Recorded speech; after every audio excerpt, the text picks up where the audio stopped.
আসসালামু আলাইকুম। আশা করি সবাই অনেক ভালো আছেন। আজকে আমি আপনাদেরকে দেখাবো কিভাবে চাপা শুটকি 2 মিনিটের মধ্যে ভর্তা করা যায়, তাও পাটা ব্যবহার না করে।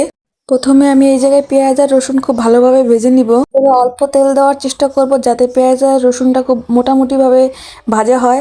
তারপর কিছু মরিচ নিয়ে নিব, মরিচ আপনাদের পছন্দ মতো নিয়ে নেবেন। আর এই জায়গায় চাপা শুটকিগুলো খুব ভালোভাবে গরম পানি দিয়ে ধুয়ে তারপরে হালকা করে ভেজে নিব। আর বেশি করে ভাজলে চাপা শুটকিগুলো পুড়ে যাবে। আমরা অনেকেই আছে যে ভর্তা খেতে খুব পছন্দ করি, কিন্তু কষ্টের কারণে বা হাতে আমাদের ঝাল লাগবে এর কারণে আমরা ভর্তা খেতে পারি না। কিন্তু এভাবে ব্লেন্ডারে ভর্তা করলে খুব সহজেই ভর্তা করা যায় 2 মিনিটের মধ্যে। ব্লেন্ডারে ভর্তা করারও একটা নিয়ম আছে।